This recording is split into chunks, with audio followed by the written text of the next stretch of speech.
ముందుగా పీగన్నవరం నియోజకవర్గ ప్రజలందరికీ కూడా 1 ఇయర్ అయిన సందర్భంగా శుభాభివందనాలు తెలియజేసుకుంటున్నా. ఈరోజు నేను శాసనసభ్యుడిగా ఎన్నికైన తర్వాత ఈ నియోజకవర్గంలో రమారమి 100 కోట్లతో అభివృద్ధి కార్యక్రమాలు చేయడం జరిగింది.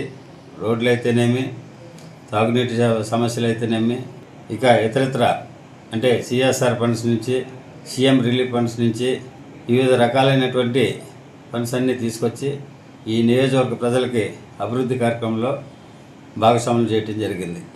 ఆ క్రమంలోనే గన్నవరం నుండి అంబాజీపేట వరకు ఆర్ఎన్బి రోడ్డు 10,80,00,000 రూపాయలతోటి ఈ నిర్మాణం చేయడం జరిగింది. ఈ రోడ్డు చాలా అధ్వాన్య స్థితిలో ఉన్నటువంటి పరిస్థితుల్లో ఈ నియోజకవర్గ ప్రజలందరూ కూడా ఎన్నో ఇబ్బందులకు గురయ్యి మొత్తం అందరూ వారి యొక్క గోడుని చెప్పుకోవడం జరిగింది. దాన్ని ఈ తక్కువ కాలంలోనే పరిష్కరించడం జరిగింది. ఇప్పుడు ప్రజలందరూ కూడా సురక్షితంగా ప్రయాణం చేసుకోవడానికి ఏ విధమైనటువంటి ఇబ్బంది లేకుండా రహదారి నిర్మించడం జరిగింది. ఈ క్రమంలోనే ఈ నియోజకవర్గంలో ఉన్నటువంటి 4 మండలాల్లో తాగునీటి సమస్యను పరిష్కరించడం జరిగింది. జలజీవన్ మిషన్ ద్వారాగా ప్రభుత్వం ఇచ్చినటువంటి నిధులతోటి ఈ సమస్యను కూడా, తాగునీటి సమస్యను కూడా పరిష్కరించడం జరిగింది.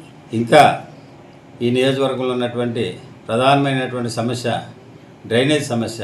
ఈ డ్రైనేజ్ సమస్యని పరిష్కరించడానికి 3rd స్టెప్గా తీసుకోవడం జరుగుతుంది. అతి త్వరలోనే అది కూడా పరిష్కరిస్తానని ఈ సందర్భంగా మీకు తెలియజేస్తున్నాను.